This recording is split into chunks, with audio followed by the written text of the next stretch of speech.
Hello and welcome to SOFE 2018 in Amsterdam, the theme of which is accelerating transformation. I'm Hannah Wallace, and with me now is Fintech academic Dr. Markos Zachariadis, and we're talking about open APIs and the digital economy. Hello Markos, thank you very much for joining me. Thanks a lot, pleasure to be here. Now, firstly, you started your presentation talking about the evolution of the digital economy. So with this in mind, can you tell me how have business models changed? Where do APIs fit in? And what choices do banks have that they may have not done a decade ago?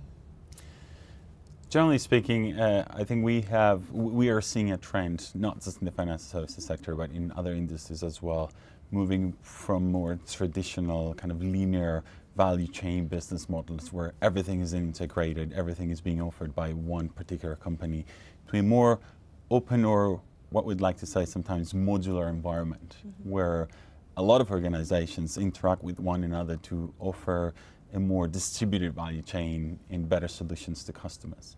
So this is a trend that we've seen throughout many different industries. And of course, APIs play a very important role in that context.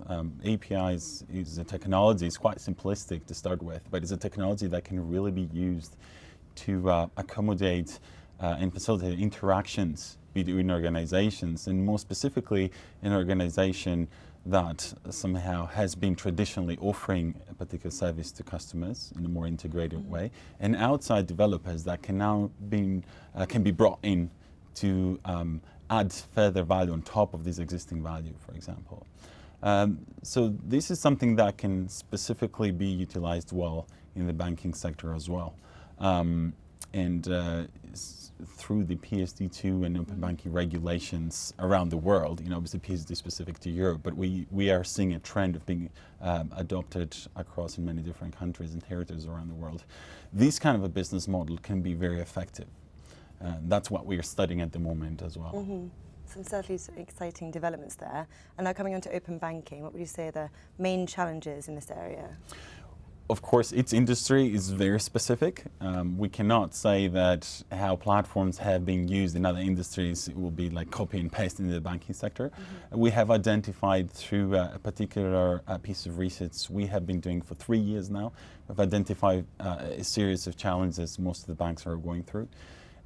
One of them is the not invented here syndrome. I would like to refer to it as like that. So the institutional logic, if you want, that banks have integrated into the DNA, that we have to produce everything, we have to keep hold of the customer, we own the customer, and would like to push out everything that we think that is best for our customers. So they never think along the terms of collaborating or reaching out or bringing extra value from outside developers, perhaps even fintechs, for example. So this is something that is changing, but this is one of the challenges that a lot of the banks had.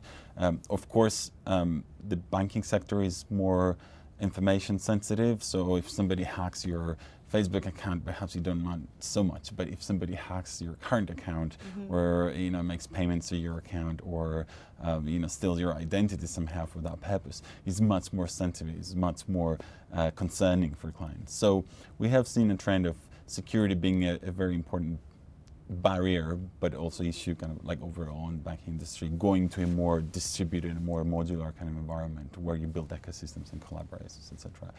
So again, the need to change, the snap out of the old kind of thinking, but also be cautious as to what are the challenges in terms of the characteristics of the sector in itself that can be challenging for financial institutions. One of them is security, definitely.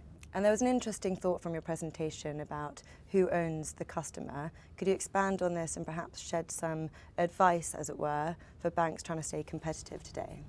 Yeah, so I think that relates to my previous point in the sense that banks have been trying to maintain that relationship and be the exclusive provider of services to the group of customers that they currently serve.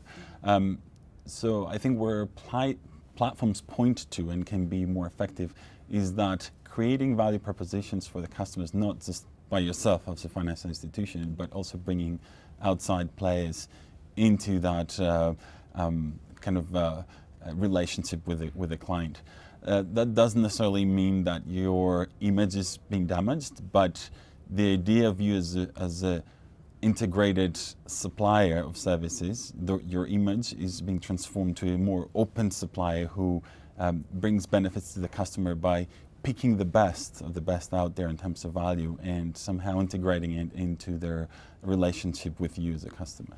So I think it's more like thinking along the lines of opening up, you know, to more value to your customers through external providers. So this is something that it might sound a bit abstract, but this is something we already kind of see in some of the newer banks that are trying to leverage smart fintechs, for example, in the industry and offer them to their clients.